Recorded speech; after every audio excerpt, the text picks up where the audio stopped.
Aujourd'hui, nous allons parler donc de Réclassif, donc du réseau campus labellisé Solutions pour l'industrie du futur.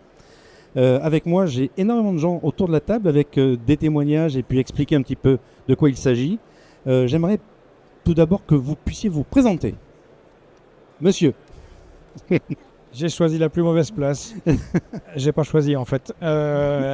Donc David Zach, je suis le président de FIF Cortex. Alors je sais pas si c'est le moment de dire ce que c'est que nos sociétés ou pas, ou si c'est un peu plus tard. Il me semble qu'il y a des questions. Peut-être un petit peu plus tard. Un peu plus tard.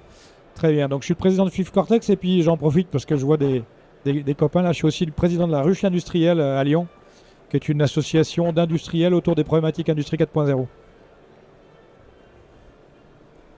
Bonjour, avant tout, merci pour cette invitation.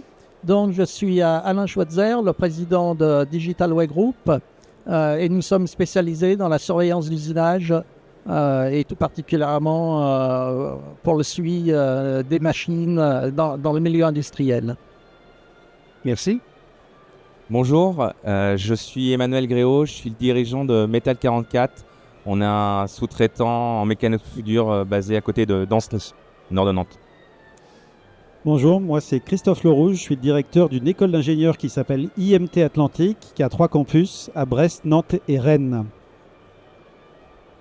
Bonjour, donc moi je suis Amandine Dufou, je suis la directrice du campus Arts et Métiers d'Angers et de Laval. Laurent Champanet, directeur général des Arts et Métiers. Cécile Dubarry, directrice générale de l'IMT, dont l'école de Christophe fait partie, mais je vois qu'il y a d'autres directeurs dans la salle. Nous sommes 8 écoles en tout. Alors, tout d'abord, avant d'attaquer, je dirais, avec les industriels, il faut quand même recontextualiser un petit peu. Laurent, Cécile, pourquoi ce nouveau réseau et pourquoi ensemble ? Merci Laurent. Alors, ce que je pense qu'on peut dire, c'est qu'on est des écoles ou des groupes d'écoles qui avons le même ADN. On est très attachés à soutenir le tissu industriel. Et face aux besoins qu'il y avait de développer, diffuser les solutions d'industrie du futur dans un contexte de réindustrialisation de la France, c'est tout naturellement qu'on a voulu accompagner ce mouvement. Et on a voulu l'accompagner ensemble parce qu'on est des écoles qui se ressemblent et qui se complémentent. Qui se ressemblent, les deux groupes ont eu une empreinte nationale, tout en ayant un fort ancrage au niveau local, une forte interaction avec les écosystèmes locaux. Et qui se complémentent en termes d'implémentation d'ailleurs, déjà, mais également en termes de thématiques. Par exemple, l'IMT va avoir plus de compétences en numérique, en logistique, en énergie, en décarbonation. Et sous le contrôle de Laurent, les arts et métiers vont avoir plus de compétences en robotique, en génie mécanique et en matériaux aussi sans doute. Et donc, pour toute cette raison, à la fois parce qu'on se ressemble à la fois dans la philosophie, à la fois en termes de gouvernance et d'approche, et qu'on se complémente, on a voulu unir nos forces pour répondre aux besoins des industriels français. Aujourd'hui, ce qu'on peut dire, c'est qu'on a une masse critique importante, puisque en mettant toutes nos forces, c'est 2000 experts qui vont pouvoir diffuser les solutions industrie du futur. C'est aussi 16 campus et c'est déjà 34 projets de R&D. Donc voilà, c'est vraiment très naturel. Et ce que je veux peut-être dire aussi, c'est que ce n'est pas seulement à travers ce projet qu'on travaille ensemble. On était aussi à l'initiative de l'Alliance pour l'industrie du futur. On avait déjà travaillé ensemble, donc c'était un prolongement naturel de tout ce qu'on fait ensemble pour apporter des solutions à l'industrie française. Et aussi parce qu'on n'est pas des débutants. Non. Accompagner l'industrie, ça fait partie de nos ADN, des arts et métiers, des écoles qui ont constitué l'Institut Mines-Télécom. Parce que nos enseignants-chercheurs ont toujours à l'esprit qu'il faut qu'ils essayent d'accompagner l'industrie. Alors, l'accompagner par des nouvelles compétences, c'est ce qu'on fait en formation, mais aussi l'accompagner par de l'innovation partout dans les territoires. Et on a aussi des outils pour ça, des filiales qui nous aident pour ça, et puis surtout des instituts Carnot, l'Institut Carnot Art chez nous, et l'Institut Carnot Mines et l'Institut Carnot TSN, qui sont des outils qui nous aident à pousser de l'innovation dans les entreprises. Voilà, donc on était déjà les bonnes personnes, les bons écosystèmes pour faire ça. Alors vous parlez vraiment d'une approche 360 degrés, formation, recherche, transfert. Est-ce que vous pouvez développer? Oui, merci de la question parce que je crois que c'est une de nos particularités qui est que on a beaucoup d'offreurs de solutions mais qui sont en général soit sur la formation, soit sur l'innovation.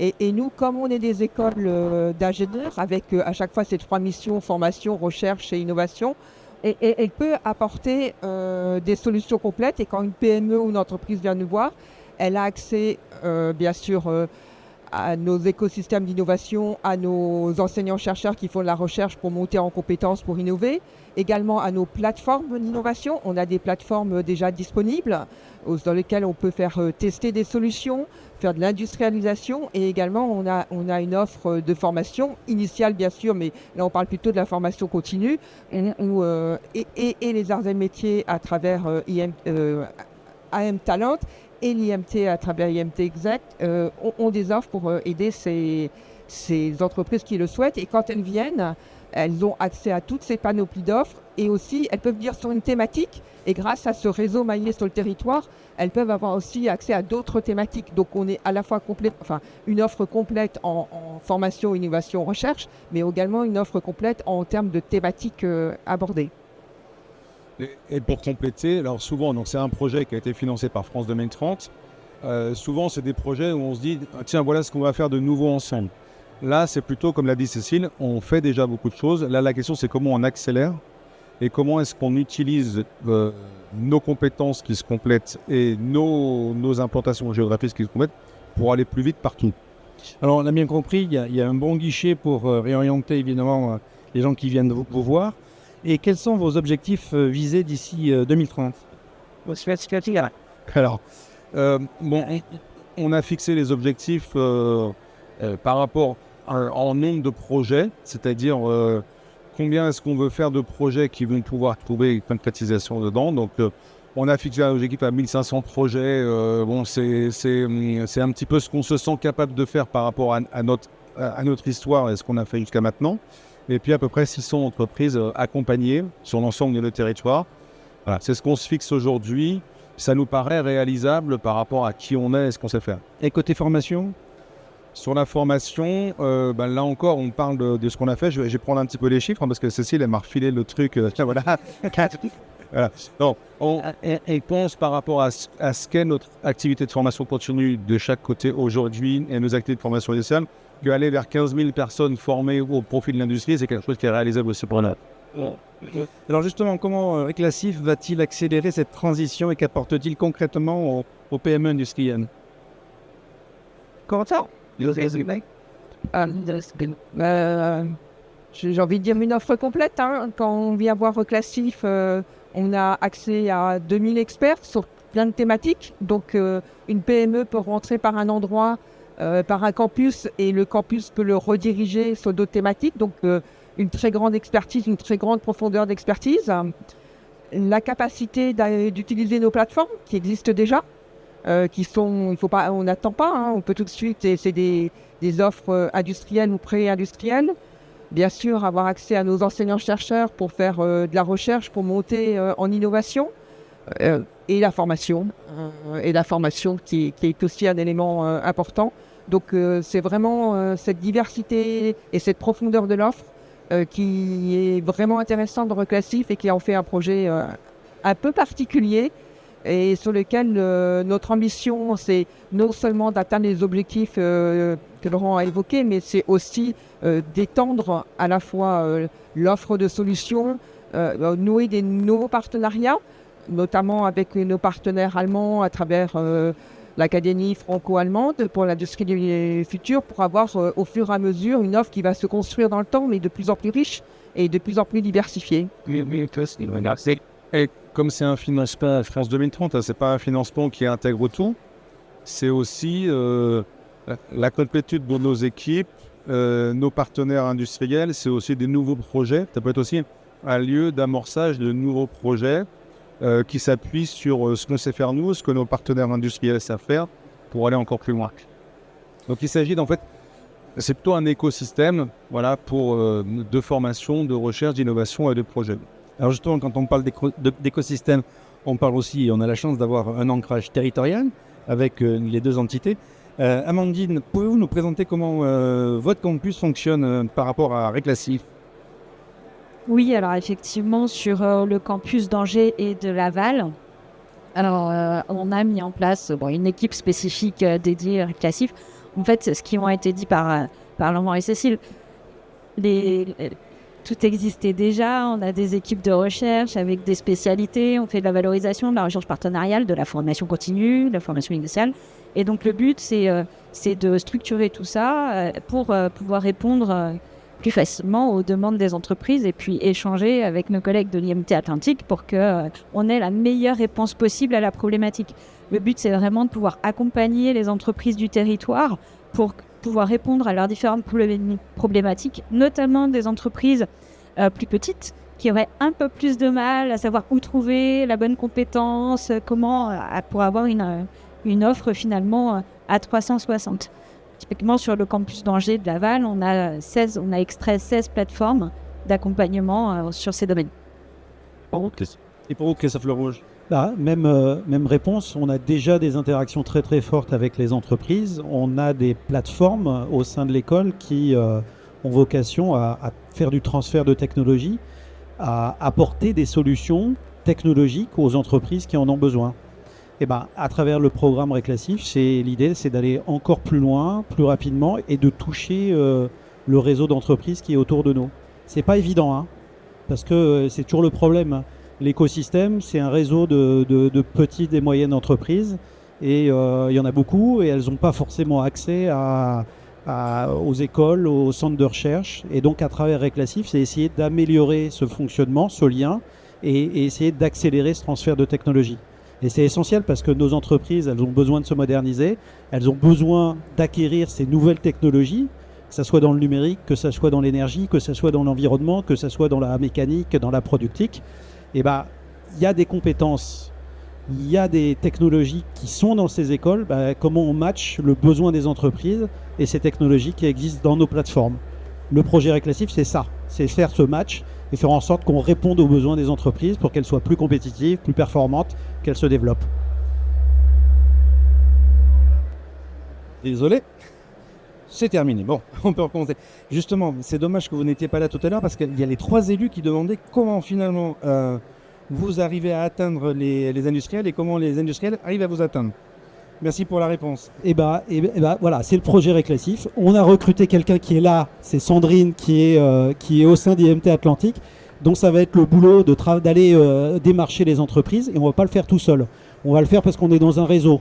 Autour de nous, il y a des pôles de compétitivité, il y a des IRT, il y a des chambres de commerce, il y a tout un tas de filières industrielles. On veut avoir une approche filière parce que je pense que ça sera peut-être plus facile de passer par les filières et c'est à travers ça qu'on va essayer d'aller sensibiliser les entreprises, d'identifier leurs besoins, puis aller matcher avec ce qu'on sait faire. Alors déjà, sur vos territoires respectifs, vous avez combien de prospects possibles ? Toutes les entreprises de France et de Navarre. C'est le réseau IMT et c'est le réseau des arts et métiers. Oui, parce que là encore, on ne part pas de rien. Les 2 entreprises qui sont là, par exemple, sont déjà des mécènes de l'école et on les en remercie. Donc on a aussi notre réseau existant de partenaires. Alors, et justement, comment vous, entre Angers et IMT, vous allez aussi pouvoir travailler ensemble ou pas, je ne sais pas. Non, si. Je pense que oui. Moi, j'ai un bon exemple là-dessus. On a un projet qui est en cours, qui fait partie du projet Réclassif, effectivement. Alors, si on fait le tour du salon, on a vu, il y a IA partout. Mais pour faire de l'IA, il faut avoir des données de bonne qualité. Il faut d'abord capter ces données. Et pour les entreprises, les petites, moyennes entreprises, elles ne vont pas forcément changer tout leur outil industriel pour prendre des grosses machines qui intègrent du suivi de données, etc. Donc on a un projet sur le campus qui s'appelle Métroprod, où le but c'est de proposer des solutions à faible coût, d'outillage, pour capter de la donnée de bonne qualité, la stocker et puis finalement extraire des indicateurs de performance. Et quand on fait ça, on se dit c'est super, on va capter de la donnée, pas trop, donc il y a plein de choses derrière. Et puis là on se dit oui, mais il faut stocker la donnée, il faut la sécuriser, il faut l'organiser, il faut voir les protocoles qu'on va utiliser. Et donc, naturellement, dans ce cadre-là, où on accompagnait déjà des entreprises sur ces sujets-là, mais finalement, on s'arrêtait là, là, on a contacté nos collègues de l'IMT Atlantique et finalement, on va aller un peu plus loin pour voir cet aspect-là aussi de sécurisation des données et de traitement des protocoles. Donc, c'est un exemple typique de collaboration où on voit bien que nos compétences qui sont liées ont une vraie plus-value pour l'accompagnement des entreprises sur ces problématiques-là. C'est ce qu'ont dit nos directeurs respectifs, c'est qu'on est complémentaires. IMT Atlantique, on est sur des sujets du numérique, de l'environnement, de l'énergie, et toi à Angers, tu es plus sur de la robotique, des machines industrielles, voilà. Et c'est ce complément qui est important. Et on va essayer de travailler ensemble, de plus en plus, et pour répondre aux besoins des entreprises. Alors parce qu'on a envie de vérifier l'information, la parole aux industriels. Alors pour vous, cette relation qui s'est tricotée, tissée peut-être au fil des années, comment elle se passe et que pensez-vous de ce projet réclassif? À qui la parole? Merci. Donc ce projet est très intéressant parce qu'il permet de mettre en relation, on va dire, des acteurs de la théorie avec des acteurs du terrain. Et cette émulation va permettre de progresser plus rapidement que si on le faisait chacun dans son coin. Pouvez-vous nous préciser un petit peu ce que vous faites et quels sont les points avec lesquels vous avez pu travailler? Alors avant tout, notre entreprise fait des produits concrets pour les industriels et pour passer d'un stade où on va travailler de façon standard, où on va pouvoir arriver sur des solutions beaucoup plus avancées. On le fait à travers trois briques industrielles. La première étant le système Wet Pilot. Ce système est installé sur les machines-outils de manière à récupérer pendant l'usinage la puissance produite par la broche. Ce système va nous permettre de voir les dérives d'un process, va pouvoir nous faire différents procédés différents. Et bien évidemment, on va pouvoir détecter l'usure et la casse des outils de manière à pouvoir sécuriser la machine. Le deuxième produit phare que nous utilisons, c'est le système Safe Pilot qui, lui, est orienté plus vibration pour la protection des machines et pour pouvoir faire une maintenance prédictive et avoir un outil industriel toujours à 100% efficace. Et puis pour couronner le tout, nous avons un système que l'on appelle le Data Pilot qui lui collecte les données qui viennent aussi bien de nos systèmes de mesure de puissance Wet Pilot que des systèmes de vibration Safe Pilot, mais aussi qui va collecter les données qui viennent de la machine. Alors ce système Safe Pilot fabrique des bases de données et fabrique des fichiers. Et tout ça dans l'objectif d'améliorer la traçabilité, de donner des indicateurs aux industriels et aussi après par la suite de pouvoir faire tourner des systèmes d'intelligence artificielle pour pouvoir reboucler sur nos propres produits pour être plus efficaces pour la surveillance de l'usinage. Bon, là c'était complet, merci. Côté ruche industrielle. Alors ruche et puis Vive Cortex quand même avant. Mais à quelle question vous voulez que je réponde? Qui on est? Bien sûr. Ok. Alors je vais commencer par qui on est. FIV Cortex. Donc FIV Cortex, c'est une filiale du groupe FIV, comme son nom l'indique. Un vieux groupe industriel, un peu plus de 220 ans, 218 ans, et qui n'a eu de cesse que de se réinventer. Dans ce cadre-là, j'ai créé une structure en intrapreneuriat pour adresser les problématiques de valorisation des données issues des machines et des process. Avec un premier constat, et je rebondirai sur quelque chose qui a été dit sur la collecte, avec un premier constat, ou plutôt une première idée qui était de dire, ok, ces machines-là produisent énormément de données, les process produisent énormément de données, mais il faut les travailler, il faut les traiter, et il faut en faire quelque chose d'exploitable sur le terrain. Et je rejoins le besoin d'être au contact aussi du terrain et puis de parler à ces gens-là. Sauf que quand j'ai lancé ça, je me suis trompé parce que le domaine industriel duquel je venais les données étaient dispo, elles étaient plutôt de qualité, mais ce n'est pas le cas dans l'industrie. Et donc on a un peu rembobiné et on s'est intéressé à la collecte et à fournir à des systèmes, quels qu'ils soient, jusqu'à de l'IA effectivement, mais pas que, à fournir de la donnée de qualité. Et on s'est lancé le défi de dire on veut connecter tous les moyens depuis 25 ans. Donc on veut se connecter à tout ce qui existe en termes de commandes numériques, de PLC, de tout ce qu'on veut depuis 25 ans, parce qu'effectivement on ne va pas changer de machine